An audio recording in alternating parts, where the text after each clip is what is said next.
Hello everyone, this is grade 6, module 6, lesson 3 problem set. For number 1 it says, the data below are the number of goals scored by a professional indoor soccer team over its last 23 games. A says, make a dot plot of the number of goals scored. And I already have that done, so I'm going to bring that in and show it to you. So there it is right there. And I'll go through some of the data real quick. I see that for 8, there were 3 of them. 9, 4, 10, 3, 11 is going to have 5. 12 is 1, 13 is 1, 14 is 0, 15 is 3, and 16 is 3. So those are my numbers there, and I'm gonna shrink this down and slide it off to the slide in case I need it. B says, what number of goals describes the center of the data? And the center of the data, I'm going to kind of say that it looks like it's right in the 11 area, because that kind of gets half on this side and the other half on this side. I see there's 3 and 3 there, 3 and 3 there, and then I got 2. So it's very close to like right around 11. So that's what I'm going to put for it.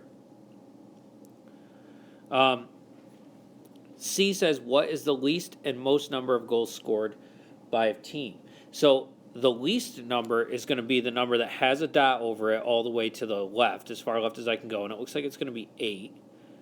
So I'll write least equals 8, and then most is going to be all the way to the right that has a dot. It has to have a dot over top of it to show that they scored. So that's going to be 16, because there were 3 times that they scored 16 and 3 times that they scored 8, but it's still the least amount of goals. D says, over the 23 games played, the team lost 10 games. Circle the dots on the plot that you think represent the games that the team lost. I'm going to circle the lowest 10 scores. So here's 3, here's another 4, that's 7, and 3 is 10. And the reason why I'm picking the 10 lowest is because normally when you score a higher number of goals, you win. That's how soccer goes. So I'm assuming if they scored a low number like 8, that was probably a loss, because if they scored a number like 15 or 16, they probably won.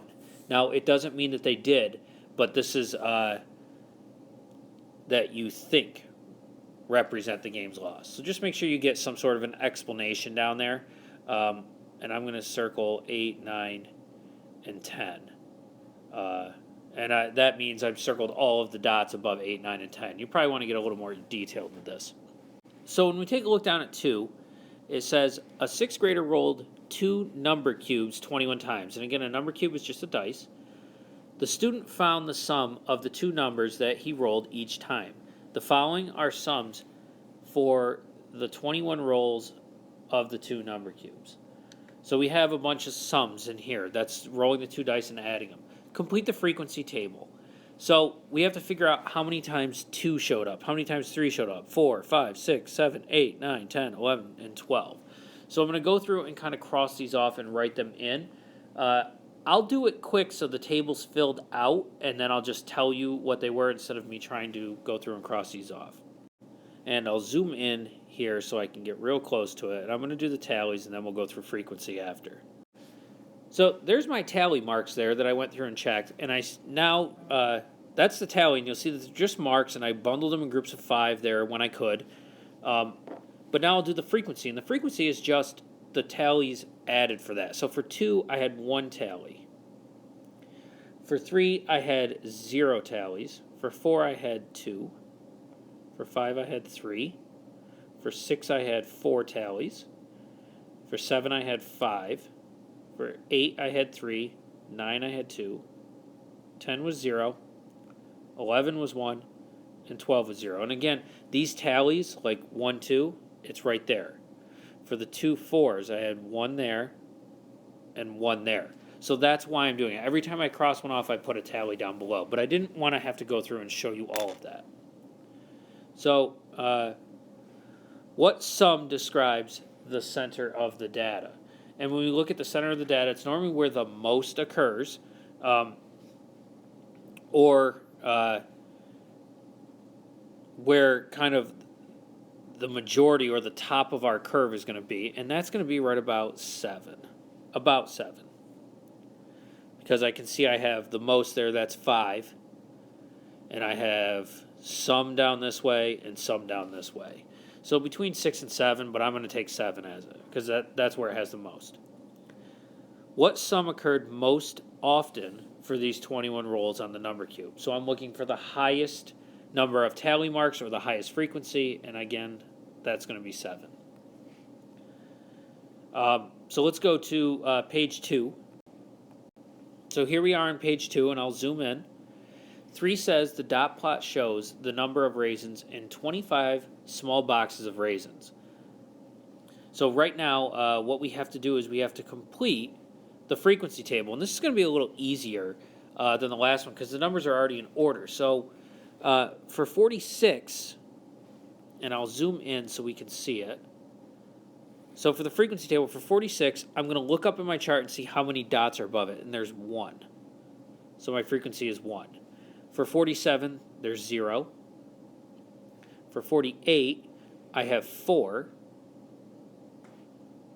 So I'm going to put the number of tallies that there are dots and then write the number after it. So 49 is 3. 50, I have 1, 2, 3, 4, 5, 6, 7. It looks like 8 of them. And I want to group my 5s. And then I'll try 51, which is 4. 52 is 2. 2. 53 is 1. And 54 is 2. So you want to make sure that you check your numbers in there and that everything you have is correct. And I see I have 1 error in there because I can't count. And I have 2 for 52, so I'm going to adjust that right there. So that's my frequency table. And I will zoom out real quick so I can see. And it says, for B, another student opened up a box of raisins and reported that it had 63 raisins. Do you think that the student had the same size box of raisins? Why or why not? That's going to be a discussion for you to have and to think about it. My thought is the highest we have so far through what was our number, 25 small boxes, was 54. So if they said they had 55 or 56, okay, but the fact that they had 63, I'm going to say no, that they don't have the same size box, because 54 was the most. 63 seems a little bit too high. So there's my statement right there for it. Again, if you think it could be, then you can fill in your why, and as long as you have a valid reasoning for it, that'll be good. So thanks for watching. Hope this helps, and good luck on the rest of your problem set.